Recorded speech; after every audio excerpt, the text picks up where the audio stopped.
SD aja kadang saya nggak pakai alas kaki tuh waktu itu. Gitu, Pak? Iya, cuma pakai sendal gitu, nggak pakai Nyeker sepatu. gitu, Pak? Nyeker juga pernah waktu SD, seriusan? Iya. Batik Bomba. Oke. Iya, batik salah satu batik ciri khas dari Kabupaten Donggala. Ya, ini biasa juga digunakan untuk Saya orang desa gitu, lahir dengan keluarga miskin. Halo Novega BKKBN, jumpa lagi dengan saya Aprianto Parubak dalam acara podcast MPC Perwakilan BKKBN Provinsi Sulawesi Tengah. Kali ini saya kedatangan seorang tamu khusus datang dari jauh ya, dari kantor BKKBN di Jakarta, datang berkunjung. Kebetulan beliau ini adalah salah satu pemuda yang penuh inspirasi, ya juga ya bisa dikata lumayan berprestasi. Ya, Berat tuh kayaknya. berat ya.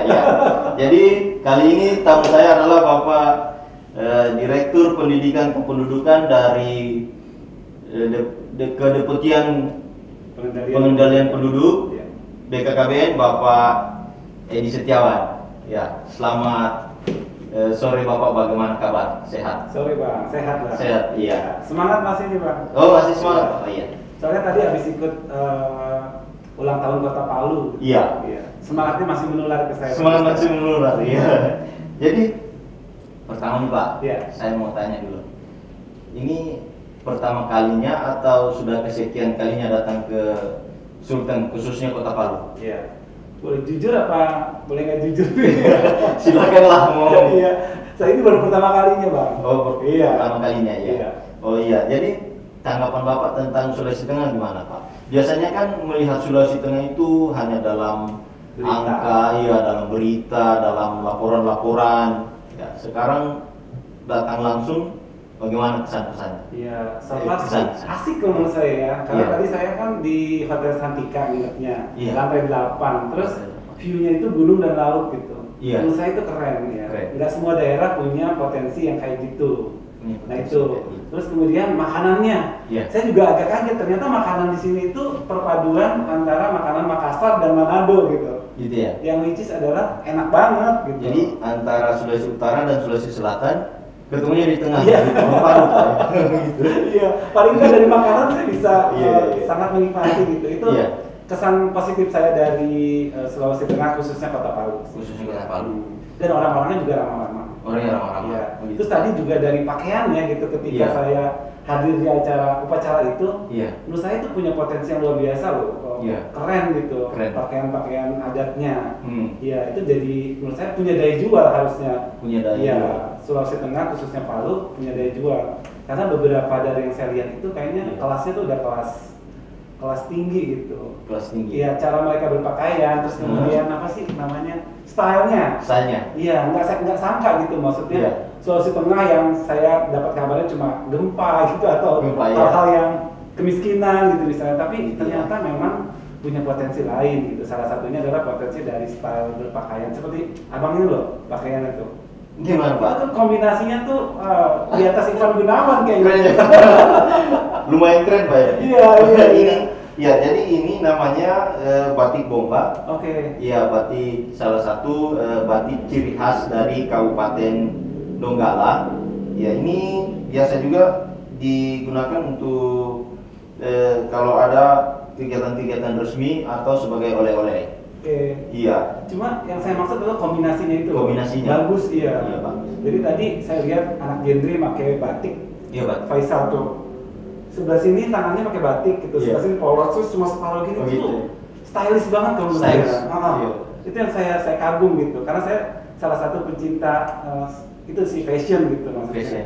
Ngelihat yang bagus tuh kayaknya enak aja gitu. Dan Enak. itu punya potensi kalau menurut saya. Punya potensi. Orang-orangnya juga berarti ya apa namanya, efek Manado itu mungkin ada di sini gitu. Iya. Iya. Sebenarnya bukan efek Manado sih, tapi memang ya itu ciri khas dari Sulteng sendiri sih. Baik. Iya. Ternyata memang itu udah jadi ciri khas ya. Iya, karena memang di sini agak apa sudah heterogen lah, tidak homogen lagi penduduknya. Tapi kalau konsumtif terhadap style gitu itu ada jadi budaya nggak di sini kira-kira? Iya, ada lah. Ada juga ya. Ada sih. Iya kayak misalnya Keren. matahari gitu. Iya, iya. Ini ada matahari kan di sini ya? Ada. Ada ya. Saya jadi narasumber. Saya berubah jadi narasumber. Soalnya 2 hari ini sih yang lewat ini namanya matahari. Iya. Atau apalah Ramayana atau apa enggak? Iya. Emang ada tapi ya? Ada. Oke, pantes gitu kan. Cuma kita belum sempat lewat ke situ. Oke. Ya, mudah-mudahan nanti bisa lewat lah ke situ ya. Iya. Yang saya tahu duriannya aja luar biasa. Iya. Sepertinya saya jadi narasumber Bapak. Ya, Karena saya biasa wawancara. Oh gitu ya, Pak.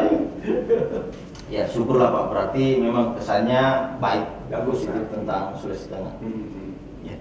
Ngomong-ngomong, sebelum saya bicara lebih jauh, saya mau tanya-tanya dulu nih Pak. Ini di BKKBN sudah berapa lama Pak ya? Nah. Kan dari BPS nih, dari BPS ya Iya. kemarin Pak ya. Iya. Ya itu sudah berapa lama itu Pak di BKKBN? Ya, saya dilantik di BKKBN 20 Januari. 20 Januari. Iya, tahun ini. Tahun ini. Belum setahun. Belum setahun, Pak. Hitungannya baru berapa? 8 bulan saya. 8 bulan. Iya. Tertariknya itu kenapa Pak? Mau pindah ke sini? Oke, Ke BKKBN, iya. Iya, sebenarnya dalam artian bukan karena tertarik gitu ya. Gitu. Mungkin nasib yang membawa saya sampai ke BKKBN. Oh gitu. Jadi ya ketika saya sudah layak gitu, sudah cukup Iya. dewasa untuk open bidding, Oh, untuk iya. ikut open bidding di kementerian. Saya coba di kantor saya sendiri gitu di BPS. Di BPS. Ya, waktu itu melamar posisi pas banget ketika saya 4B yang Iya. sudah layak untuk ikut open bidding, saya coba di BPS sendiri gitu.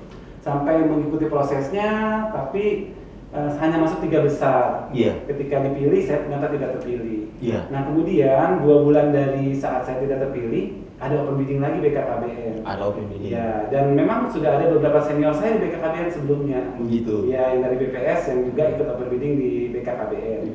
Terus kemudian saya tahu tuh dari senior bahwa BKKBN itu open biddingnya tuh lebih fair. Gitu ya? Artinya setiap tahapan nilainya itu disampaikan gitu ke Disampaikan publik. ke publik. Ya, Ya. itu salah satu keunggulan BKKBN. Makanya Iya. BKKBN itu ada 2 merit system. Wah, Iya, di mantap. bawah Pemda Jawa Barat.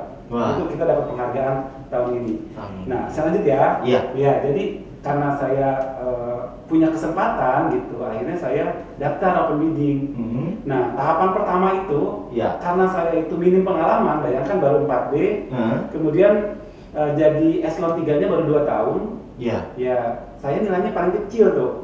Ketika tes administrasi atau tes rekam jejak namanya. Ya paling kecil, tapi kemudian justru itu menjadi penyemangat saya. Mungkin Iya. kelihatan ya Bang ya, kalau saya itu orangnya sangat semangat gitu. Iya. Karena menurut saya itu modal awal gitu Modal menurut awal, saya. iya. Iya. Ya akhirnya saya ikuti semua tahapannya dan ya syukur alhamdulillah sampai di 3 besar diwawancara sama Pak Hasto langsung. Langsung. Iya, langsung dihadapkan 3 kandidat itu ke depan Pak Hasto. Kemudian diwawancara oleh Pak Hasto dan akhirnya saya terpilih alhamdulillah. Oh, iya. Seperti itu. Semua kandidatnya diwawancara langsung. Iya, iya. Jadi ketika sudah 3 besar, itu Iya. yang milih adalah Bapak. Bapak. Iya, nanti Bapak punya hak prerogatif buat milih yang mana gitu berdasarkan kompetensi yang Bapak anggap paling sesuai, Paling gitu, sesuai. dengan jabatan yang sedang dibidik. Kira-kira gitu, Pak. Awal mulanya itu kesulitan nggak beradaptasi antara dari BPS ke BKKBN? Ya, pastinya karena setiap institusi Iya. punya nilai-nilai budaya organisasi sendiri. Iya, iya. Kalau kami di BPS, Iya. kami kan punya lulusan dari Sekolah Tinggi Ilmu Statistik atau sekarang namanya Polstat STIS. Iya, iya. Jadi kamu punya background yang sama tuh Bang. Iya. Ya kami dididik dan didogma dengan culture yang sama gitu. Iya. Kalau BKKBN kan nggak punya tuh, nggak Iya. punya sekolah khusus gitu. Jadi siapa saja gitu mau S1, mau SMA, jurusan apa gitu bisa masuk ke BKKBN. Bisa. Sehingga tidak ada culture yang sama gitu. Nah itu cukup membuat saya cultural shock gitu dalam 1 bulan 2 bulan pertama gitu. Cuma memang niat saya dengan semangat saya gitu, saya mau tunjukkan bahwa kalau kita mau berusaha kita pasti bisa. Kita datang ke institusi baru jangan berlagak sok pinter gitu. Iya. Kita ikuti dulu alurnya mereka seperti apa. Per personnya gitu kita pelajari karakteristik orang ini seperti apa. Setelah misalnya 2 bulan adaptasi, baru kita bisa menularkan budaya-budaya baik yang ada di diri kita buat disampaikan kepada teman-teman di sana gitu. Dan bukan sombong nih ya, bukan sombong, proses adaptasi saya nggak berjalan lama gitu. Bahkan untuk bisa sampai di posisi ini diajak Pak Kepala itu kan menurut saya prestasi kan. Diajak Pak Kepala kunjungan kerja padahal saya belum 1 tahun usianya di BKKBN. Kalau memang bukan karena prestasi, kalau bukan karena saya punya semangat tadi, yang saya jual adalah semangat sih sebenarnya. Ya itu mungkin enggak gitu ya. Gitu ya. Itu kira-kira sih. Tadi bicara soal masalah kayak soal sekolah khusus gitu ya. Mudah-mudahan bisalah juga di BKKBN nanti mungkin ada sekolah khusus kependudukan gitu. Jadi memang dia mempelajari masalah-masalah kependudukan ya. Sama kayak BPS mempelajari masalah statistik ya. Iya betul. Tapi statistik juga di sana ada beberapa jurusan sebenarnya. Ada statistik kependudukan, statistik komputasi, statistik ekonomi. Berarti di statistik kependudukan itu mempelajari juga tentang demografi. Iya, itu emang main course-nya itu tentang demografi. Makanya kemarin saya sampaikan ke Bapak, Pak, kalau misalnya BKKBN butuh sebenarnya bisa meminta tenaga lulusan dari Polstat STI. Saya jadi iklan nih, nggak apa-apa ya? Iya.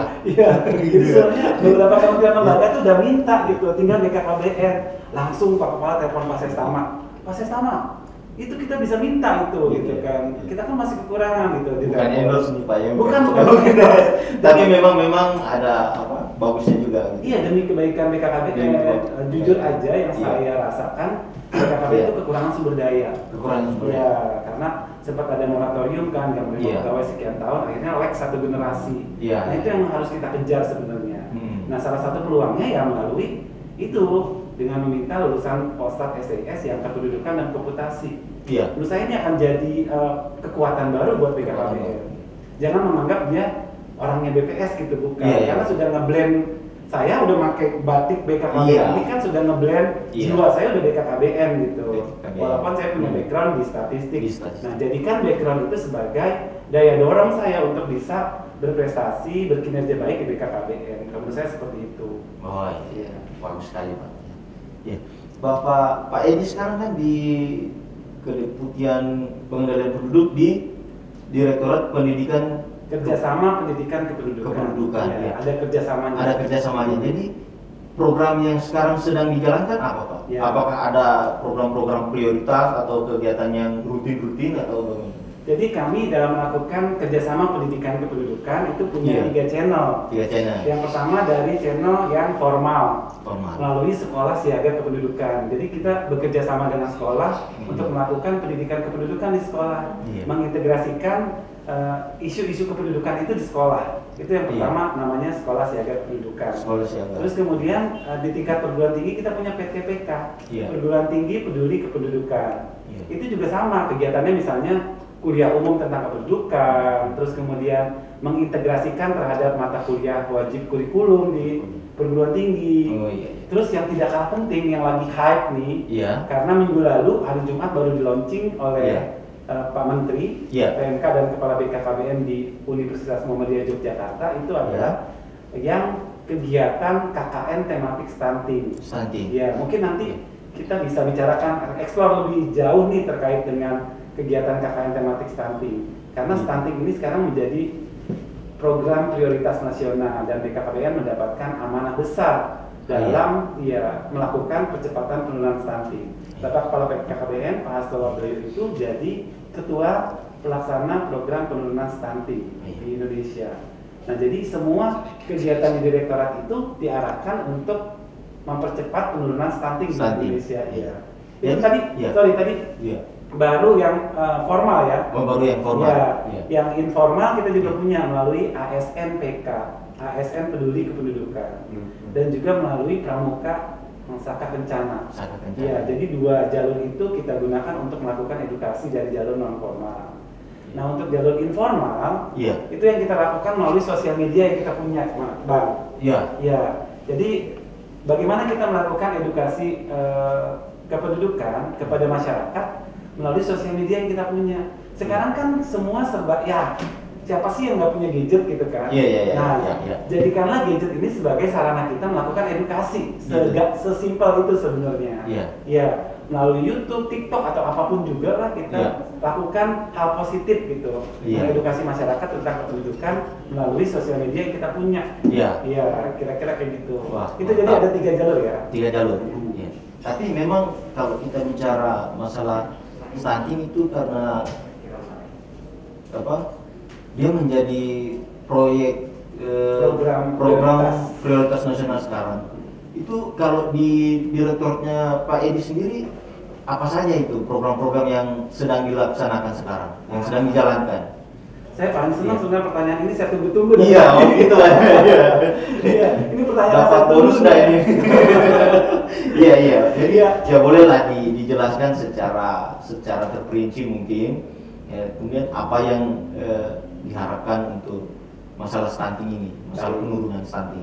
Baik, mungkin teman-teman yang sedang menyaksikan podcast ini juga belum paham semua gitu tentang stunting. Stunting itu apa, dia bagaimana, dari mana datangnya, atau bagaimana cara mencegahnya atau mengobati. Oke, baik, mungkin saya akan ulas sedikit di situ ya sebelum programnya ya. Stunting itu adalah teman-teman kekurangan gizi kronis di 1000 hari pertama kehidupan. 1000 hari pertama itu sejak konsepsi. Bukan ketika dia dilahirkan, tapi sejak konsepsi terjadi. Jadi kekurangan energi gizi kronis itu di 1000 hari pertama kehidupan yang berlangsung lama. Nah, sehingga menyebabkan perkembangan otak dan tumbuh kembang anak terganggu. Jadi ada 2 tergangguannya. Yang pertama adalah pertumbuhannya. Jadi anak yang stunting itu udah pasti pendek. Tapi anak pendek belum tentu stunting. Iya, Pak Hasto sering sekali bilang bahwa kalau Pak Habibie diukur tinggi badannya, dia stunting. Tapi kan dia kemampuan otaknya, kecerdasan luar biasa gitu. Jadi itu teman-teman ya, bedakan antara anak yang stunting dengan anak yang pendek. Kalau anak stunting udah pasti dia jadi pendek gitu. Tapi anak pendek belum tentu dia stunting. Dan terjadinya itu di 1000 hari pertama kehidupan. Jadi kalau saya sering dengerin videonya Pak Hasto, sering nonton gitu. Kenapa 1000 hari pertama kehidupan? Kenapa baduta di bawah 2 tahun? Karena pada saat itulah perkembangan otaknya itu dia di golden age ya. Perkembangan otaknya terjadi dan pada tahun kedua kehidupannya dia itu tertutup gitu. Jadi hampir dikatakan tidak ada perkembangan lagi. Artinya ketika kita ingin menciptakan sumber daya manusia yang cerdas gitu, sebagai nanti bekal untuk pembangunan di masa depan Indonesia emas, maka kita harus peduli gitu terhadap masalah stunting. Nah, kenapa stunting itu jadi program prioritas nasional? Kira-kira seperti itu. Kenapa Presiden Jokowi kemudian jadi sangat concern terhadap stunting gitu? Karena Presiden melihat bahwa kalau permasalahan stunting nggak diatasi sekarang, akan menjadi ancaman bagi sumber daya manusia di masa yang akan datang. Masa nanti pembangunan akan diisi oleh manusia-manusia bodoh gitu kan? Itu kita akan jadi ketinggalan. Kita nggak mampu berdaya saing dengan dunia global. Kok jadi serius banget ya? Tidak apa-apa, bagus karena ini memang podcastnya sifatnya edukasi juga, memberikan informasi-informasi tentang isu-isu terhangat ya, contohnya stunting ini. Lanjut Pak, silakan. Sekarang saya ke angka stunting. Angka stunting, Jadi berdasarkan hasil survei status gizi balita Indonesia, angka stunting Indonesia di tahun 2019 itu adalah 27,67%. Coba teman-teman bayangin, 27,67. Artinya 1 dari 3 balita kita itu stunting. Itu adalah fakta yang luar biasa, yang memang miris sekali kita terhadap angka tersebut. Dan kalau saya ambil contekan Sulawesi Tengah itu angkanya di 30, Sulawesi Tengah itu 31,26. Lumayan tinggi. Ada di atas rata-rata nasional. Makanya kemudian teman-teman kalau yang mendengarkan podcast saya yang di Sulawesi Tengah, Iya. Bayangkan teman-teman, angka Sulawesi Tengah itu 31,26. Sedangkan nasional 27. Hanya 27,67. Iya. Itu pun sudah tinggi gitu. Tinggi. Iya, karena WHO sendiri memasang target bahwa yang dikatakan itu bisa ditoleransi gitu, katakanlah ya, Iya, itu iya. di bawah 20%. Sedangkan Presiden Jokowi Iya. mentargetkan angka stunting Indonesia di 2024 hanya 14%. Sekarang kita 27,67%. Berarti masih sangat panjang perjuangan kita, Pak, buat kita mengatasi stunting. Nah, kenapa ini jadi program prioritas nasional dan diharapkan semua elemen bangsa ini bergerak untuk bisa mengatasi stunting. Gitu. Iya. Kira-kira kayak gitu, Bang, sebagai awalan nih ya. Sebagai awalan. Terus yang dikerjakan oleh Direktorat Pendidikan Kependudukan? Oke, kita balik lagi ke isu itu. Iya. Iya, jadi untuk mencegah itu. betul. Stunting. Iya. Jadi kami punya satu program yang namanya program mahasiswa penting. Mahasiswa penting. Iya, mahasiswa penting, yaitu mahasiswa peduli stunting. Oh, saya kira penting harus kuliah gitu. Oh iya, ya itu salah satunya. Salah satunya juga juga. jadi kuliah, Iya. tapi selain kuliah dia harus jadi peduli gitu. Peduli terhadap tentang stunting itu ya, makanya- karena stunting itu untuk mencegah generasi penerus kita menjadi kurang pandai betul ya, Pak, ya? Betul, iya, untuk menjaga kualitas sumber daya manusia kita, iya. supaya bisa nanti kita memetik bonus demografi, Iya. kemudian bisa menciptakan Indonesia emas yang Iya, kita iya, ciptakan bersama ya. Iya, iya. Ya, untuk itu tadi saya sampaikan semua elemen bangsa harus terlibat, termasuk mahasiswa. Iya. Iya. Mahasiswa penting, Pak. Iya. Iya. Mahasiswa penting. Jadi Iya. teman-teman kalau mungkin pernah mendengar tentang Kampus Merdeka Iya. Belajar itu adalah program Mas Menteri, di mana mahasiswa itu tidak harus melulu ada di kelas. Iya. Iya. Dulu zaman saya itu nggak ada program ini.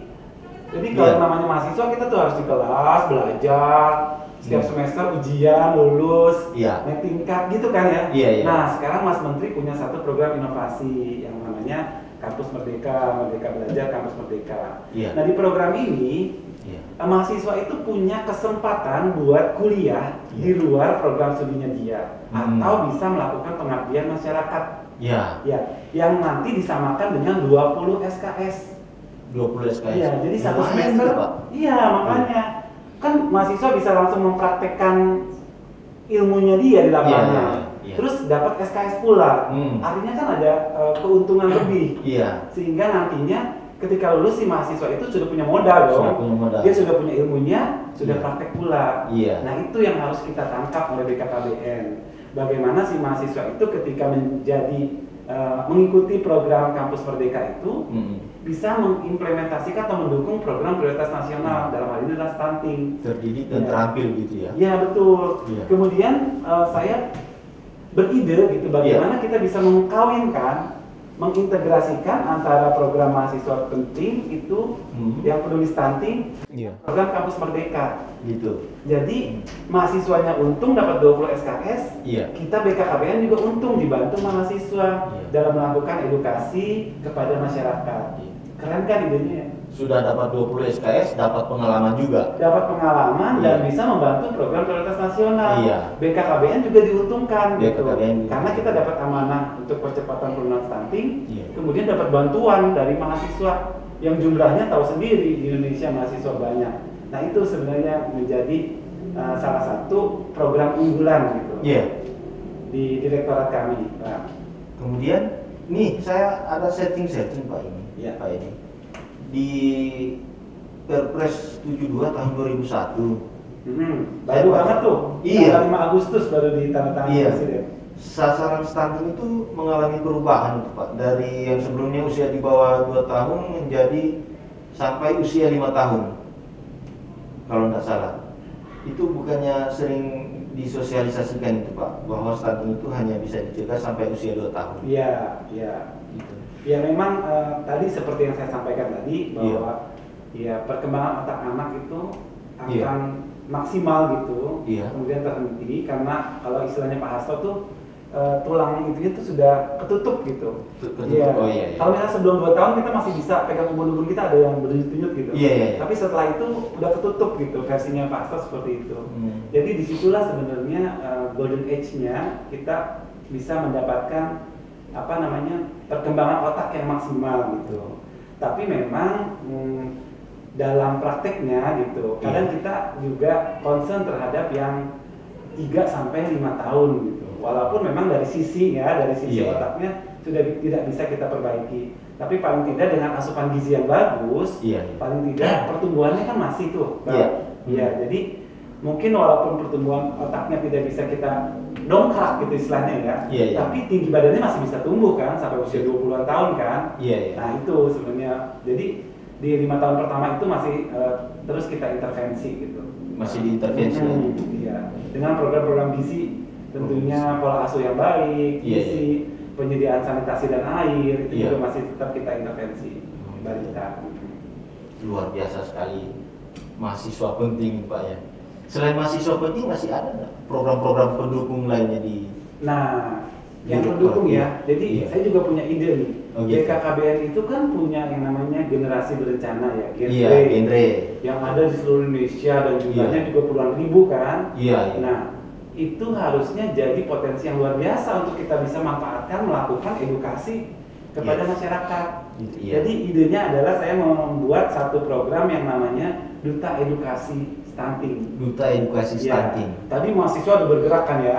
Sekarang genre bergerak juga tuh melakukan edukasi stunting ke masyarakat. Karena yang menjadi PR kita itu adalah perubahan perilaku. Perubahan pola asuh, perubahan dietnya mereka, pola makan, pola asuh, kemudian pola makan.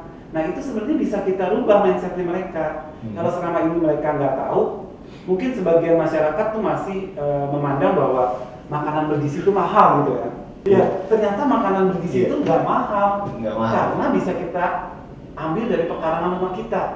Misalnya tadi di Palu itu ada yang namanya daun kelor. Daun kelor, itu udah banyak tuh penelitian yang menyatakan bahwa daun kelor itu zat besinya tinggi banget gitu. Dan itu sangat dibutuhkan untuk ibu hamil gitu. Calon pengantin itu sangat dibutuhkan karena ketika mereka anemia maka bisa dipastikan anaknya itu stunting. Nah, bagaimana daun kelor itu bisa kita manfaatkan untuk memberikan asupan gizi kepada kita gitu, sasaran keluarga beresiko. Atau misalnya lele. Nah, saya juga baru tahu nih Bang kalau lele ternyata lebih dengan berat yang sama itu lebih bergizi daripada daging sapi loh.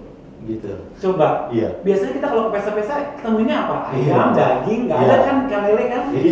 Padahal ikan lele itu istilahnya kita gali aja tanah, kemudian kasih air bisa hidup. Bisa hidup Nah itu sebenarnya bagaimana kita melakukan advokasi kepada masyarakat, melakukan edukasi bahwa makanan sehat dan bergizi itu nggak harus mahal. Itu bisa aja di depan mata kita sendiri, di pekarangan rumah kita sendiri. Nah, terkait sama itu, edukasi terkait gizi, BKKBN juga meluncurkan nih program yang ketiga tadi mahasiswa penting. Terus kemudian yang kedua tadi duet Duta Edukasi Stunting anak-anak genre. Yang ketiga itu adalah Dapur Sehat Atasi Stunting. Dapur Sehat Atasi Stunting. Nah itu tadi saya baru aja berkunjung ke UPPKS ya namanya. UPPKS. Di UPPKS tadi mereka buat satu makanan bubur bubur bayi yang dicampur dengan daun kelor, udang dan ikan. Itu saya makan enak sekali itu. Terus saya tanya, Bu, kira-kira kalau bayi dikasih ini doyan nggak ya gitu? Atau balita gitu? Doyan gitu, karena emang rasanya enak gitu. Nah, padahal daun kelor itu ada di sini loh, di depan. Ini dari mana Bu daun kelornya Bu? Ini dari depan rumah saya, tinggal ngambil gitu. Paling saya cuma beli ikannya katanya. Tapi kan ikan juga di sini nggak terlalu mahal kan, Bang? Atau misalnya nggak harus pakai udang lah, pakai lele. Pakai lele saja. Jadi perpaduan antara daun kelor yang ada di depan rumah, lele yang ada di belakang rumah, sama beras. Bikinlah bubur bayi gitu, atau bubur untuk ibu hamil. Itu nilai gizinya sangat tinggi. Dan itu ada di depan rumah kita. Artinya kita bisa mengedukasi bahwa makanan sehat itu nggak harus yang mahal. Makanan sehat itu ada di depan rumah lu gitu. Manfaatinlah itu gitu. Nah, budaya masyarakat yang berpendapat bahwa makanan sehat itu mahal, itulah harus kita edukasi. Kira-kira kayak gitu. Bahwa jadi, sehat itu tidak perlu mahal. Betul, sehat itu tidak perlu mahal. Ya banyak contoh lah di gaya hidup misalnya. Iya. Yang sadar tentang olahraga itu nggak sehat, olahraga jogging aja cukup kan, gratisan gitu. Ya itu sebenarnya edukasi gitu yang kita perlu tularkan ke masyarakat. Nah, siapa yang bisa menularkan? Mahasiswa. Kenapa mahasiswa? Mereka itu dianggap masyarakat kan orang yang berpendidikan. Pastinya dia lebih didengar sama masyarakat, dianggap lebih tahu kan Bang? Iya. Ya. Yang kedua anak genre. Iya. Anak genre juga memang sebagian mahasiswa ya, sebagian memang ada yang bekerja. Nah, anak genre ini sudah dekat dengan program Bangga Kencana BKKBN. Iya. Artinya dia sudah dekat dengan masyarakat kan. Iya. Ketika dia bicara, dia juga akan didengar gitu. Iya. Nah, itu potensi yang kedua. Yang ketiga adalah dengan dahsyat mahasiswa, misalnya yang prodinya gizi atau prodinya kesmas. Itu dia bisa mendampingi si ibu-ibu tadi. Ibu-ibu PKK yang lagi buat bubur sehat, itu bisa kita edukasi gitu. Bu, nggak usah beli udang. Gitu. Salah satu contohnya ya, karena contoh yang saya temui tadi ikannya adalah udang sama kakap kalau nggak salah. Berarti Pak, saya potong itu bisa dikombinasikan dengan ini mahasiswa penting tadi itu Pak? Betul. Pendampingan. Iya, itu idenya. Jadi mahasiswa penting itu nanti yang berbasis kesehatan misalnya dan gizi itu kita arahkan untuk mendampingi si dapur sehat itu. Si dapur sehat. Iya. Jadi si ibu-ibu yang masak, mahasiswa yang ngasih menu. Gitu. Bu, cara masak yang benar tuh seperti ini. Jangan terlalu lama daun kelornya direbus misalnya, nanti gizinya akan berkurang gitu. Lelenya diapain dulu Bu gitu misalnya supaya nggak bau amis, dikasih serai dulu apa kira-kira seperti itulah yang dilakukan mahasiswa. Dia melakukan pendampingan. Kira-kira sudah mahir si ibunya, bisa pindah ke desa yang lain gitu. Ibu itu bisa menularkan juga ke ibu yang lain. Betul banget, getok tularnya kita dapat tuh dari situ. Nah itu kira-kira idenya Bang, bahwa mahasiswa dianggap lebih tahu gitu masyarakat. Dia bisa masuk ke masyarakat. Dan si ibu-ibu sebenarnya punya modal karena ngambil yang depan rumah aja udah jadi makanan bergizi. Tinggal sekarang bagaimana kita melakukan advokasi kepada si ibu hamil untuk mau makan produknya si ibu tadi. Nah itu juga bisa dilakukan oleh mahasiswa. Mahasiswa berbagai jurusan lah, komunikasi, terus kemudian psikologi yang bisa pendekatannya enak ke ibu-ibu. Ayo Bu makan ini nanti biar bayinya bebas dari stunting. Ya kira-kira kayak gitu loh. Tahu di lapangannya. Program implementasinya dari mahasiswa penting, kemudian duta edukasi, terus kemudian dahsyat. Jadi satu lagi gini, sebenarnya setiap dari kita itu punya potensi buat menjadi agent edukasi stunting. Gimana caranya? Kita kan punya namanya gadget nih, iya kan? Setiap kita punya gadget lah. Bahkan sekarang ada bukan pendapat sih ya. Apa namanya ya? Kalau pemahaman di masyarakat gitu. Lebih baik nggak pakai CD daripada nggak bawa HP. Benar nggak? Benar nggak? Coba kalau tinggal HP di rumah apa yang dilakukan? Pasti balik. Nah ya kan pasti balik kan. Gimana caranya gitu. Jadi bahkan nih saya boleh nyontek ya? Iya silakan. Iya bahkan datanya saya punya nih. Maksudnya melansir data lah itu. Iya. Jadi datanya saya ambil dari luar sih, dari sumbernya dari We Are Social tahun 2019. Jadi 150 juta penduduk Indonesia itu menggunakan media sosial. Gitu. Coba bayangin. Kalau gadget sendiri ini dan SIM card itu udah di atas jumlah penduduk. Karena satu orang punya SIM card punya SIM card berapa? Dua kan? Nah bayangkan. Kalau jumlah penduduk Indonesia sekian, 70 terus kemudian masing-masing punya SIM card 2 gitu. Berarti jumlah SIM card itu luar biasa. Terus kemudian budayanya di Indonesia itu dan saya contek lagi nih rata-rata per hari itu penduduk menggunakan internet itu 3 jam 22 menit menggunakan media sosialnya dia. Artinya ini kan powerful banget. Tadi ada 150 juta penduduk, kemudian rata-rata pakai 3 jam. Nah, bagaimana dari 3 jam itu kita gunakan buat melakukan edukasi stunting gitu. Karena kami di Direktorat Kerjasama Pendidikan Kependudukan punya banyak produk. Punya produk edukasi. Ada video, ada infografis gitu, ada buku, ada macam-macam. Nah itu bisa teman-teman akses secara gratis. Nah di mana Pak? Ya nanti saya kasih tahu ya nanti ini. Ada di web juga, di web kami, terus kemudian di sosial media kami. Sosial media. Iya. Oh, iya. Teman-teman bisa cek nanti di link di bawah ini. Iya, di sini. Iya, di bawah ini. Oke. Iya. Ada nanti saya kasih tahu Penduk_BKKBN. Iya. Itu ada Instagram, ada YouTube. Ini ya. Jangan lupa subscribe sama di like ya, ada video di situ. Siap. Iya. Sekalian. Iya. Ya selanjutnya. Iya, lanjut. Ya artinya gadget ini, media sosial yang kita punya ini bisa jadi potensi yang luar biasa kita melakukan edukasi. Iya. Mahal nggak? Saya tanya. Iya. Coba kalau misalnya si abang harus keliling-keliling pakai mobil penyuluhan gitu, atau poster gitu ya, mungkin poster atau billboard atau apapun itu kan perlu modal kan? Modal, bayarnya banyak. Iya, bayarnya gede kan. Nah sekarang kita sumbangkan kuota yang kita punya sedikit gitu ya, untuk bisa melakukan edukasi terkait dengan stunting. Iya. Medianya ada, bahan-bahannya udah saya kasih. Iya. Tinggal modal sedikit aja. Posting lah misalnya di sosial media teman-teman, ya mau di Instagram, mau di mana terserah. Posting yang terkait dengan edukasi stunting. Nanti kita lihat, yang melihat akan berapa. Itu kan nanti snowballing. Efek edukasi itu akan terus berjalan gitu. Selama sosial media ini ada. Nah itulah yang sebenarnya potensi luar biasa dari kita. Bukan hanya generasi muda, mau ibu-ibu, mau bapak-bapak, anak-anak juga bisa menjadi agen sosialisasi stunting. Agen edukasi stunting dengan menggunakan sosial media. Nih, saya kasih contohkan lagi nih ya. Media sosial yang paling aktif itu adalah YouTube, 88% aktifannya ya. Kemudian yang kedua WA. WA grup gitu Pak ya. WA grup mungkin, atau pasang aja di status tentang stunting. Yang melihat akan banyak kan. Nah, itu juga akan jadi media yang sangat bagus gitu. Yang ketiga Facebook. Nah, jangan cuma buat lucu-lucuan aja tuh ya Facebooknya ya. Buat melakukan edukasi gitu. Betul. Lakukan hal kecil gitu tapi berguna bagi bangsa. Itu luar biasa kan. Ada hal kecil yang kita lakukan tapi berguna bagi bangsa. Karena ini adalah program prioritas nasional. Kita membantu bukan hanya BKKBN tapi membantu bangsa ini untuk melakukan edukasi. Kalau sudah masuk edukasi kita, maka yang jadi outcome adalah perubahan perilaku. Jadi masyarakat kita beritahu dulu tentang stunting itu apa. Oh ya, dampaknya tadi belum ya. Dampaknya itu apa, kemudian penyebabnya apa.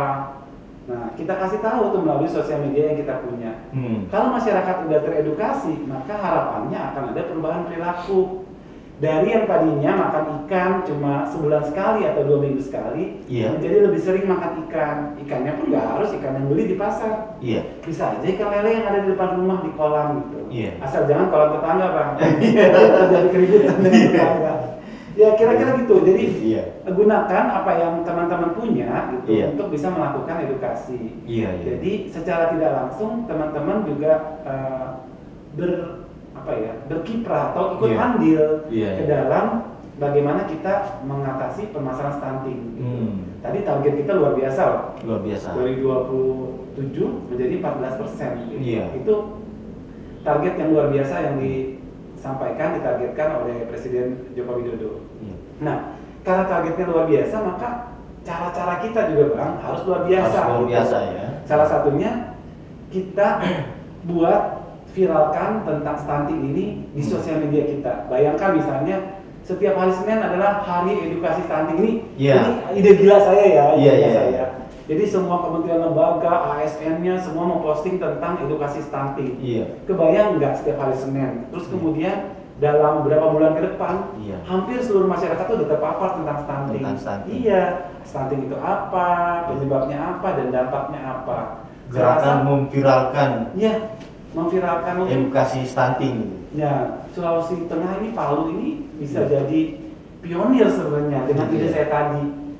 Kalau ada Selasa menyapa gitu kan, Senin stunting lah. Senin stunting, jadi Senin itu benar-benar apapun kegiatan kita edukasikan tentang stunting. Itu kira-kira salah satu idenya Bang. Karena target kita luar biasa, maka cara kerja kita juga harus luar biasa untuk mencapai target itu. Kira-kira kayak gitu. Kira-kira seperti itu. Seorang Pak Edi Setiawan dengan pemikiran yang juga luar biasa sekali Pak. Enggak sih, itu ide simpel sih. Ide simpel. Dan nggak harus tunggu orang lain melakukannya, karena kita punya gadget gitu. Dengan gadget ini kita bisa melakukan, nggak harus besok lah. Sekarang misalnya saya posting nih tentang stunting, teman-teman langsung viralkan ke sosial media yang mereka punya gitu. Itu udah berapa ribu yang terpapar nantinya. Dan karena di sosial media kan nanti, apalagi di Facebook kan ada terus ya gitu. Makin banyak yang like, makin banyak yang lihat gitu. Betul Pak. Kalau bukan kita siapa lagi? Nah, itu intinya. Apalagi itu untuk generasi kita juga. Betul. Masa sih kita tega? Kita kita menikmati katakan pembangunan sekarang, tapi pembangunan di masa depan itu terancam karena sumber daya manusianya nanti adalah anak-anak yang stunting, yang pemikirannya katakan tidak secerdas gitu, katakan generasi kita sekarang, misalnya gitu. Sebenarnya itu sudah luar biasa sekali Pak ya. Jadi saya mau kembali ke person dari Pak Edi sendiri dengan seorang tokoh yang idenya luar biasa seperti ini. Berat amat. Jadi figur Pak Edi sebenarnya untuk yang dijadikan teladan ini siapa Pak? Sehingga Bapak bisa sukses dalam karir sampai seperti sekarang ini. Siapa ya? Emang saya udah sukses? Mungkin bisa lebih. Emang saya udah sukses? Iya, ukuran seperti Bapak kan. Iya. Umur masih muda sudah. Enggak, saya sebenarnya sudah lumayan jadi tampangnya aja muda gitu. Padahal umurnya juga nggak muda. Jadi kunci saya adalah yaitu tadi semangat gitu ya. Umurnya berapa sekarang Pak? Jangan bicara gitu ya. Lalu jangan bicara umur. Saya jadi nggak lepas loh. Gitu ya. Jadi gini. Tapi memang kelihatan berjiwa muda Pak. Ya, kalau itu ya memang. Dengan pemikiran-pemikiran yang memang luar biasa sekali. Kita beda 2 tahun lah. Oh gitu ya. Sekitar 24 tahun gitu ya. Pertanyaan apa tadi idola ya? Iya, figur Bapak yang dijadikan teladan. Iya, bagi saya semua atasan saya itu adalah idola saya. Gitu. Iya, kalau saya berprinsip kayak gitu. Dari kecil saya diajarkan untuk menghormati atasan, guru lah paling nggak yang paling gampang ya. Dari kecil tuh saya bukan diajarkan, nggak tahu ya, terbentuk sendiri bahwa saya harus menghormati orang yang lebih tua, apalagi guru itu. Berarti figur orang tua juga termasuk di dalam apa ya? Iya betul pastinya. Nah kemudian ketika saya masuk dunia kerja gitu, setiap atasan saya adalah idola saya. Kenapa? Dari mereka lah saya bisa belajar banyak. Memang nobody's perfect ya, jadi nggak semuanya dari atasan itu memang bisa didolakan gitu. Tapi paling tidak ada satu sisi positif atau pandangan mereka itu yang bisa kita jadikan referensi. Misalnya ada atasan saya yang sangat baik dia, saking baiknya dia jadi kurang tegas gitu. Nah, baiknya diambil tapi kurang tegasnya kita tinggalkan. Sebaliknya ada atasan saya juga yang sangat tegas gitu. Bahkan saking tegasnya sering bikin orang nangis. Tegasnya kita ambil, kemudian yang bikin orang nangisnya jangan. Caranya memimpin begitu Pak ya? Betul. Jadi saya selalu ngambil hal-hal positif dari atasan saya. Jadi kalau ditanya siapa idola saya, itu adalah semua atasan saya adalah idola saya. Karena paling tidak saya ambil satu dari sifat kepemimpinan mereka yang kemudian saya adopsi gitu. Jadi saya ini terbentuk dengan kombinasi gitu ya, dari berbagai hal yang saya anggap baik dari atasan saya. Mix sebenarnya. Kalau dibilang saya tegas, saya dapat dari Bapak A gitu ya. Kalau kemudian saya juga toleran gitu, punya empati terhadap staff-staff saya ambil dari Ibu B gitu. Iya, jadi semua termasuk yang sekarang gitu. Dari Pak Hasto saya belajar tentang kesederhanaannya beliau gitu, nggak neko-neko gitu. Terus kemudian dari kesantunannya beliau karena orang Jogja. Kalau saya kan agak-agak nyablak nih. Oh gitu Pak. Perpaduan antara Betawi sama Sunda gitu. Jadi saya agak-agak nyablak gitu. Nah, itu yang saya harus belajar dari Pak Hasto gitu. Bagaimana kesederhanaannya beliau, kesantunannya beliau. Cara memimpin gitu Pak ya. Betul, cara memimpin. Jadi itu kalau tanya idola, bukan saya nggak punya idola, semua pemimpin saya adalah idola saya, gitu ya. Menurut Pak Edi, pemimpin yang sukses dan berhasil, baik dari segi materi maupun non materi itu pemimpin yang seperti apa Pak? Ya, menurut saya pemimpin yang berhasil adalah pemimpin yang bisa menciptakan pemimpin. Gitu ya? Ya, jadi dia bukan hanya sukses dari dalam diri dia, tapi dia bisa menciptakan pemimpin, karena kan ada regenerasi nih. Pemimpin mengkader pemimpin. Betul, pemimpin yang bisa menciptakan pemimpin, bahkan yang sukses adalah yang bisa menciptakan pemimpin yang lebih baik dari dia. Itu adalah pemimpin yang sukses menurut saya. Gitu Pak. Boleh nggak saya cerita tentang kenapa saya terlalu bersemangat gitu. Iya, silakan. Boleh nggak? Udah kapan dong? Bebas. Iya, jadi gini, Bang. Iya. Saya itu lahir dari keluarga miskin. Oh, gitu. Nah itu saya akui gitu ya. Saya lahir dari keluarga miskin, bahkan ketika saya nggak TK nih ya, orang-orang TK saya nggak TK karena TK itu biayanya besar kan. Iya. Terus saya SD aja, kadang saya nggak pakai alas kaki tuh waktu itu. Gitu, Pak? Iya, cuma pakai sendal gitu, nggak pakai sepatu. Nyeker juga pernah waktu SD, seriusan. Iya. Nah itu terus kemudian SMP gitu. Nah saya kemudian dititipkan sama orang gitu, sama saudara lah istilahnya gitu di Jakarta. Jadi kebiasaan saya buat mandiri itu sudah saya dapat dari saya kecil gitu. Makanya saya nggak pernah mendapatkan sesuatu itu dengan cuma-cuma gitu. Dengan apa sih? Fasilitas gitu nggak pernah mendapatkan itu. Jadi saya selalu mendapatkan sesuatu itu dari usaha. Nah, harus kerja keras gitu, Pak. Betul, makanya mungkin saya terbentuk menjadi pribadi yang lumayan keras dan juga bersemangat gitu buat mencapai apa yang saya inginkan gitu. Ya salah satunya contoh case yang tadi kita bahas kan. Iya. Dan itu yang pertama. Yang kedua adalah karena orang miskin, saya tuh nggak berpikir waktu itu bisa kuliah gitu. Itu Bang ya. Kelas 3 SMA itu papa saya meninggal gitu. Terus kemudian saya nggak berpikir saya punya semangat buat kuliah, saya harus kuliah, cita-cita saya itu gitu. Tapi kondisi itu nggak memungkinkan gitu. Akhirnya saya cari sekolah ikatan dinas, Bang. Nah waktu itu masih banyak tuh sekolah ikatan dinas yang menawarkan STAN misalnya. Sambil sekolah itu kan biasanya sudah dapat gaji, Pak. Betul, dapat ikatan dinas namanya ikatan dinas. Saya daftar di STAN, tapi ngambilnya pajak. Jadi nggak lolos.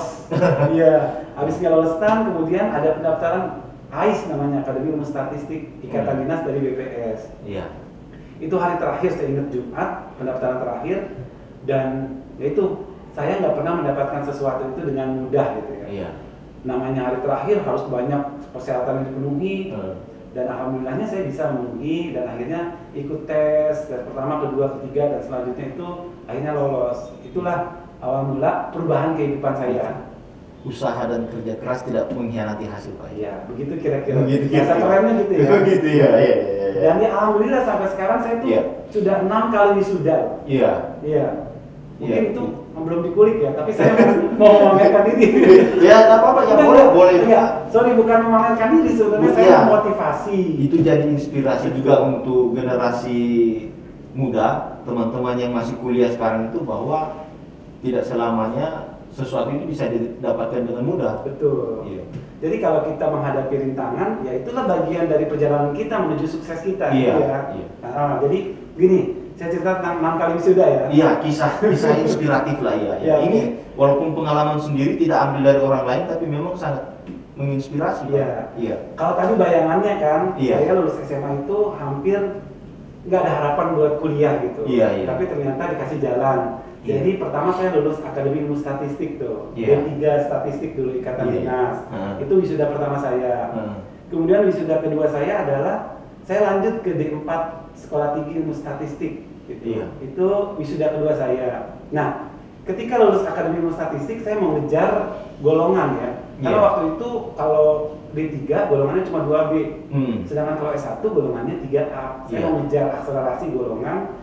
Saya ikut Universitas Terbuka. Nah, buat teman-teman yang ikut UT gitu, jangan merasa malu gitu buat ikut UT, karena itu mungkin jadi jalan masuk kalian buat ke jenjang pendidikan yang lebih tinggi. Nah itu adalah wisuda ketiga saya ya. Jadi sudah AIS, STIS, UT. Kemudian begitu beberapa tahun setelah lulus dari STIS, saya mendaftar S2 nih. Dan lagi-lagi nggak gampang Bang buat saya. Buat saya mendapatkan sesuatu tuh nggak gampang. Pertama saya gagal gitu ya. Untuk beasiswa namanya waktu itu Oto Bappenas ya. Oto Bappenas itu Pusbin di Klaten yang punyanya Bappenas. Saya gagal. Terus saya tanya tuh, saya sampai berani nanya kenapa saya gagal gitu. Terus ternyata Bang, nilai saya itu memenuhi syarat gitu.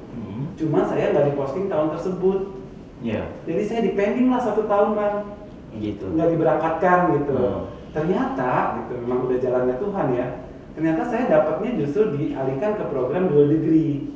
Gitu. Jadi 1 tahun saya di UI, 1 tahun saya di Belanda. Jadi saya gini-gini sudah pernah mengenyam pendidikan di Nederland sana. Wah, iya. Luar biasa. Itu. Iya. Ternyata kegagalan kita nih, pembelajarannya ya. Iya. Kegagalan kita ternyata ada hal yang lebih indah gitu di belakangnya. Iya. Padahal saya waktu itu ngotot, nggak apa-apa lah saya di Universitas Hasanuddin atau di Universitas Sriwijaya.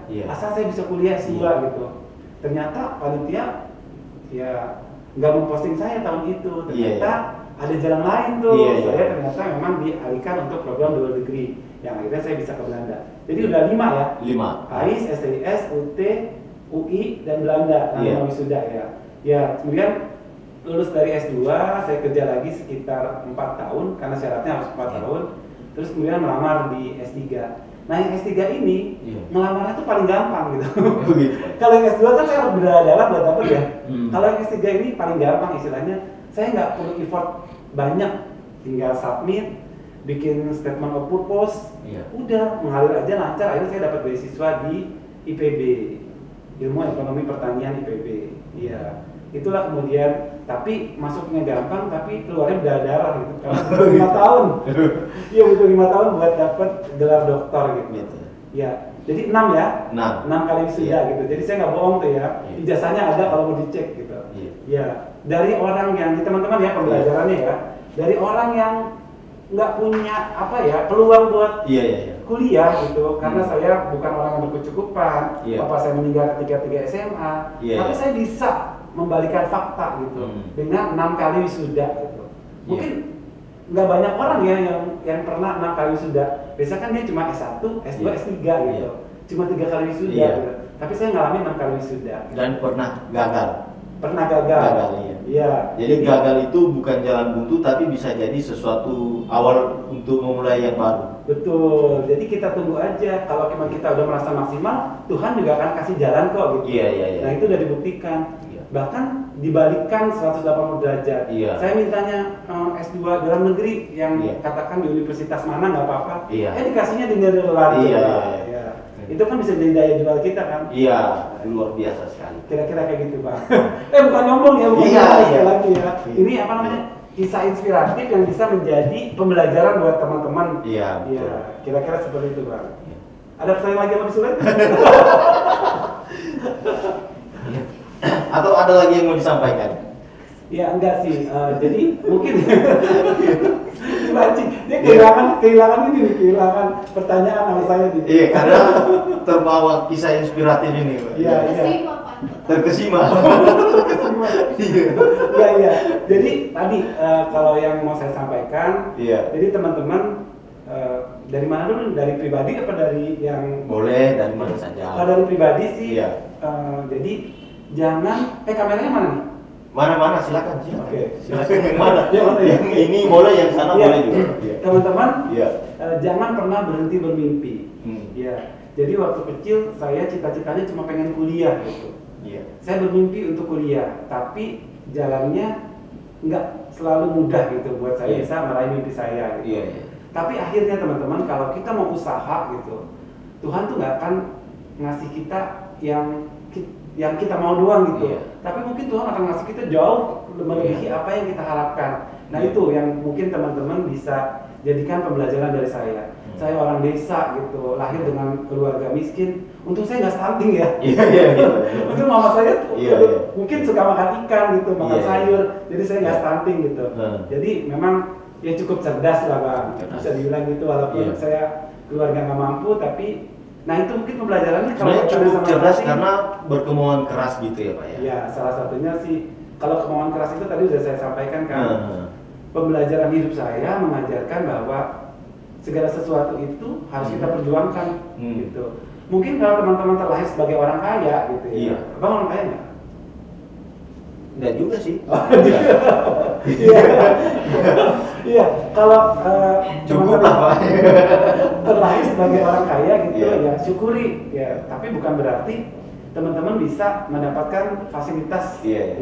Tapi kalau teman-teman berjuang gitu buat mendapatkannya, itu pembelajaran yang luar biasa dalam hidup. Itu yang saya alami. Yang kaitannya dengan pengalaman hidup saya ya. Ya artinya silakan bermimpi gitu dan berusaha untuk meraih mimpi. ketika Anda sudah mencapai mimpi itu, Anda akan melihat ke bawah, oh indah banget perjalanannya gitu. Walaupun sebenarnya ketika kita merasakan tuh berdarah-darah, gitu. Nangis-nangis gitu kan, lihat orang gitu, enak banget hidupnya gitu. Terus kita yang harus berjuang buat survive gitu, buat kuliah, itu kan luar biasa. Nah itu pembelajaran pertama. Yang kedua, kaitannya sama yang lebih ini tadi, yang lebih fokus kita bicarakan adalah mengenai stunting ya. Jadi teman-teman, tadi saya sudah sampaikan, kalau teman-teman bukan mahasiswa, nggak apa-apa, teman-teman masih bisa berperan dalam percepatan penurunan stunting dengan menjadi tadi agen edukasi stunting. Caranya gimana?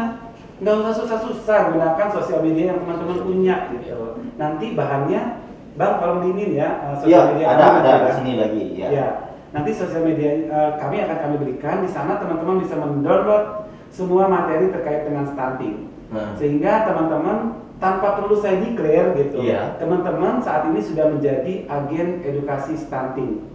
Nah, saya harapkan nanti ke depannya teman-teman terus bisa terlibat ya secara langsung sebagai elemen bangsa yang bertanggung jawab terhadap masa depan sumber daya manusia Indonesia. Teman-teman bisa melakukan hal kecil yang bisa teman-teman lakukan, yaitu menjadi agen edukasi stunting melalui sosial media yang teman-teman punya. Kira-kira gitu, Bang. Luar biasa sekali, Bang. Oke. Masih Saya ada sudah yang tutup ya. Oke, kalau begitu gini, apakah ada pesan-pesan untuk Novega BKKBN, Pak? Apa namanya? Novega BKKBN itu ini pemirsanya BKKBN Sulawesi Tengah, ya. Teman-teman MPC, ya, apakah ada yang ingin disampaikan atau closing statement gitu, Pak? Oke, closing statement saya mungkin beberapa kalimat ya. Yang pertama adalah hidup itu harus punya mimpi. Itu yang pertama ya. Yang kedua, buat mencapai mimpi itu nggak mudah. Tadi yang pertama apa? Hidup itu harus punya mimpi. Yang kedua, buat mencapai mimpi itu nggak mudah. Jadi kalau teman-teman menghadapi permasalahan ketika meraih mimpi, jadikan itu pembelajaran, jadikan itu penguatan bahwa memang buat meraih mimpi itu nggak mudah. Terus yang ketiga, kalau teman-teman lahir dengan keterbatasan gitu, kayak saya misalnya, bukan lahirkan sebagai orang yang kaya gitu, tapi kita harus punya daya jual. Daya jualnya apa? Semangat gitu. Itu yang jadi daya jual kita. Dan menurut saya, semangat itulah yang mengantarkan saya sampai di posisi ini sekarang, sampai bisa jadi direktur kerjasama pendidikan kependudukan BKKBN gitu. Siapa sih orang yang akan mengira gitu kalau saya anak kampung, anak miskin gitu, bisa mencapai posisi ini? Itu pun nggak akan ada orang yang mengira. Termasuk juga siapa sih orangnya yang 6 kali wisuda? Saya bisa sombong nih ya. Saya bisa 6 kali wisuda gitu. Bahkan profesor aja bisa kita tanya, dia cuma wisuda 3 kali, S1, S2, S3 gitu. Terus kemudian jadi profesor. Saya 6 kali gitu. Nah, itu mungkin bisa dijadikan pembelajaran berharga dari teman-teman. Terus kemudian closing statement saya terkait dengan stunting. Jangan lupa teman-teman, masalah stunting ini adalah masalah besar bangsa, masalah prioritas bangsa ini yang harus kita atasi bersama. Jadi semua elemen bangsa itu punya andil bagaimana kita bisa mengatasi permasalahan stunting. Kalau teman-teman mau gitu katakan, teman-teman nggak harus cari jauh-jauh, nggak harus melakukan pendidikan gitu untuk belajar stunting, nggak mau. Medianya sudah kami sediakan, BKKBN sudah menyediakan media-media edukasi stunting. Tinggal mau apa enggak teman-teman menggunakan gadgetnya ini untuk bisa melakukan edukasi stunting. Karena kalau bukan kita, siapa lagi? Bareng. Kalau bukan kita, siapa lagi? Dan saya.